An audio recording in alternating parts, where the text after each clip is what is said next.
you are, you big fucking nerd! Give me my goddamn money!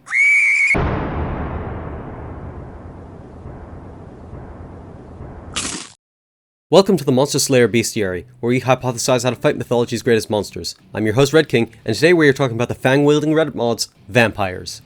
Now, if you have eyes and look at my channel, you might already see that I've covered vampires, and to that I say, that was a year ago. I've grown as a creator in that time. No, you haven't. Go to hell! Anyways, I've grown as a content creator, and I have the power of animation now. And I've had time to think on better strategies to kill these bloodsuckers. So, let's get into their strengths and weaknesses. Vampires are said to have the following abilities: enhanced speed, strength, and senses, the ability to transform into a bat or wolf, and finally, hypnosis. Now, in my original video on vampires, I estimated that for their strength and speed, they would have 10 times the physical capabilities of a human. This allowed me to estimate their strength as being able to deadlift 2,850 pounds and running at speeds of 140 miles per hour. I got this by googling the averages for both of these, and I will continue to use them as the measurements make my job easier. This would mean the vampire will be able to deadlift 2 concert grand pianos and run as fast as a train here in the UK if they floored it. Next, let's start with their weaknesses. Let's start with the obvious famous weakness to the sun.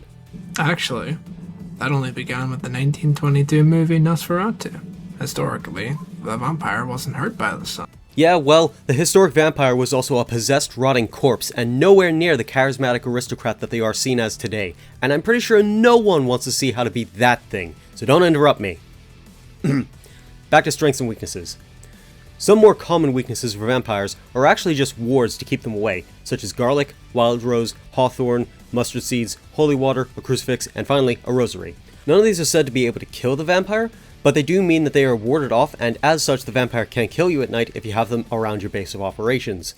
Mirrors also have a unique interaction with vampires, as it's said they cannot see their reflection. This, however, isn't really true anymore because mirrors used to be made of silver, which is already known for its anti-monster properties, so it will be more of a symptom of the silver weakness rather than just being a mirror.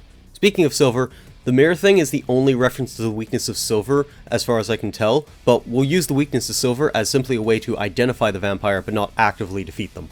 This means I'll have to change up my method of defeating it from my first video, which is a bit fun. Now, let's talk about what can actually put a vampire down.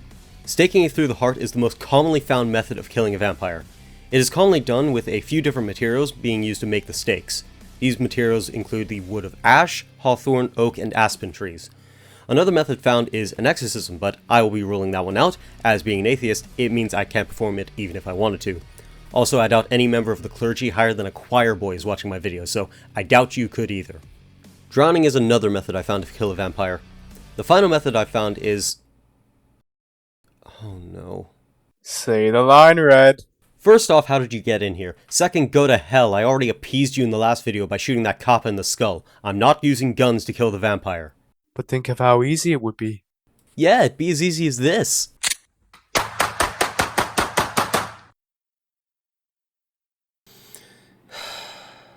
Unfortunately, he's right. The shooting the vampire will probably be the easiest method, but I want to see if there's a lower tech option.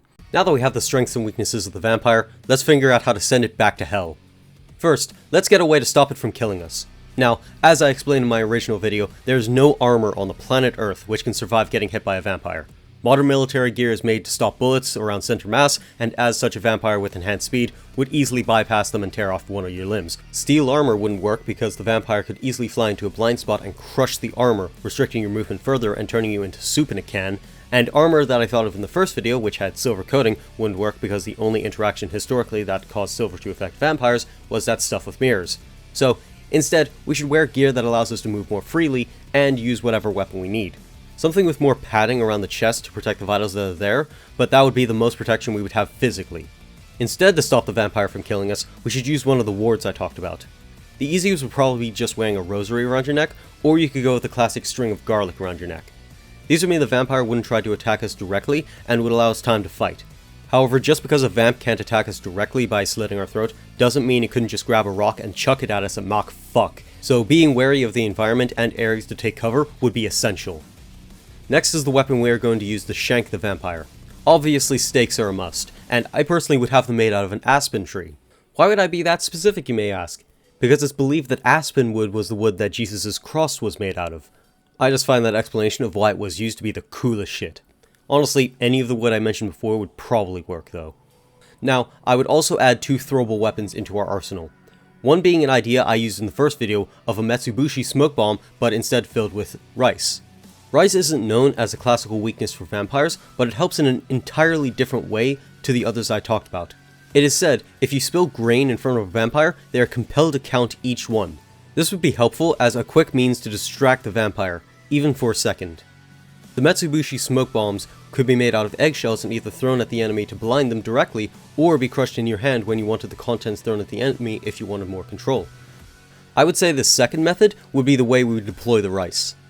The second throwable weapon we would use is a flashbang grenade. Now, this is the highest tech we've got in our arsenal by a significant margin, but it would be necessary as considering what a flashbang does to a regular human, a vampire with enhanced senses would feel like they just got out of a round with prime Mike Tyson and Muhammad Ali at the same time, which is to say, rattled and nearing unconscious. Now that we have some vampire hunting gear, what is the strategy to kill it? Well, going at it head on is suicide. Yeah, anything that is strong enough to lift a piano while moving as fast as a train would have most of their fights end like this. Yeah, while the wards would probably stop the vamp from doing just that, it doesn't mean we can go up against him head on and expect to live. There's a reason vampire hunters in fiction are generally low-tier superhumans. Hell, I use magic to beat the motherfuckers up. So, unless you are a Belmont, Van Helsing, or Abraham Lincoln I guess, you aren't going to fight them head on. So, if we aren't going to be attacking them head on, how are we going to beat them? Well, the strategy should be to taunt the vampire and direct them into a trap. Now, how are we going to lead it into a trap is the real trouble. The best way I would think would be to find a public building with tight corridors and narrow ways to move. This would mean the vampire has only a few ways to approach us, and mean we can predict their movements and set out a trap accordingly. Next, we should exploit the old vampire myth I talked about earlier by deploying some rice. The best way I could think would be to have a large pile of rice with a trail that leads into the tight corridor.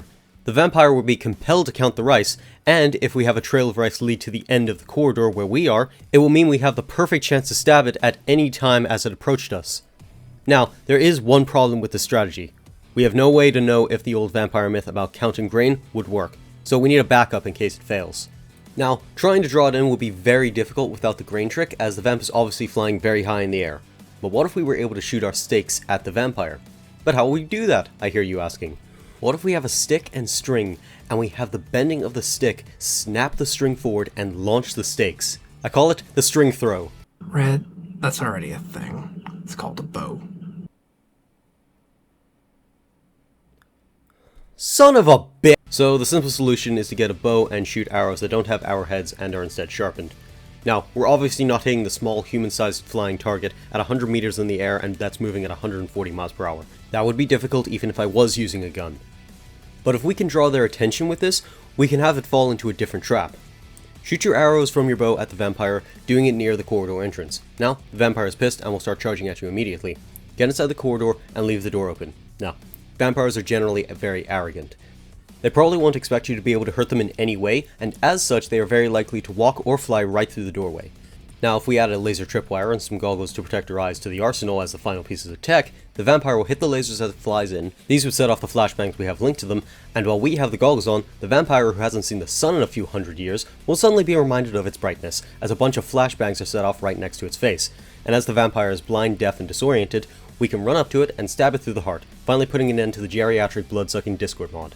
Another way, if you can't get the vampire at night, get them in the day. If you manage to find their hideout, you can find their coffin and drag it out into the sun, then open it and have the vamp flash fry.